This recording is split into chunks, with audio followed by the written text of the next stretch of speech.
তথাকথিত একজন মতুয়া তার পোস্টটিতে গুরুচাঁদ ঠাকুরের হাতে গাঁজা ও কলকি ধরিয়ে রেখেছে।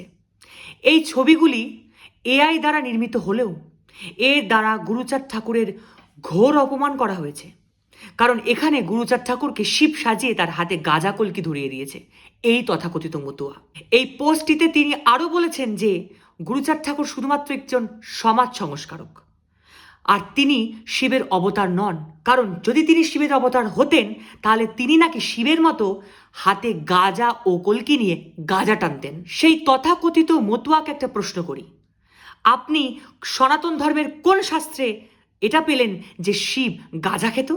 আপনি কেন আপনার 14 গোষ্ঠীর কেউই কোনো সনাতন ধর্মশাস্ত্র থেকে এটি কোনোদিনও প্রমাণ করতে পারবেন না যে শিব কোথাও কখনো গাঁজা খেয়েছিল? তিনি পোস্টটির মাধ্যমে আরও বোঝাতে চেয়েছেন যে গুরুচাঁদ ঠাকুর যদি শিব হতো তাহলে তিনি নাকি সমাজ সংস্কারক হতেন না, কারণ শিব নাকি গণ্ডমূর্খ। তাকে একটি প্রশ্ন করি, তাহলে এই বিভিন্ন যোগ ও শাস্ত্র, এই যে চরক সংহিতা, এগুলো কার উক্তি, এগুলো কার বাণী? যেই চরক সংহিতার মধ্যে রয়েছে চিকিৎসা সংক্রান্ত সমস্ত তথ্য, যেটি সনাতন ধর্মের একটি আদি আয়ুর্বেদ শাস্ত্র।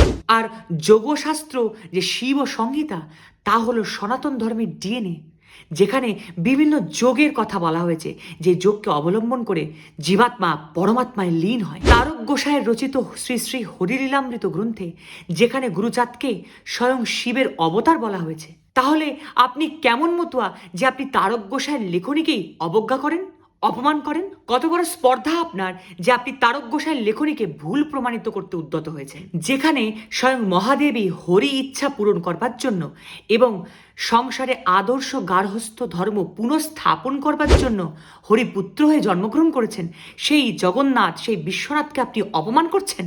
আপনাকে আমার মতুয়া বলতেও লজ্জা করছে।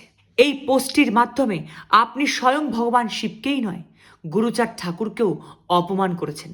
তাই সমস্ত মতুয়া ভক্ত বৃন্দের কাছে আমার করজোরে প্রার্থনা যে আপনারা এরকম কিছু গণ্ড মূর্খ মতুয়াদের কথা না শুনে, এদের দ্বারা বিভ্রান্তিতে না পড়ে আসল হরিলীলামৃত পড়ে আসল তত্ত্ব এবং তত্ত্ব অনুধাবন করুন এবং হরিভক্তি লাভ করুন।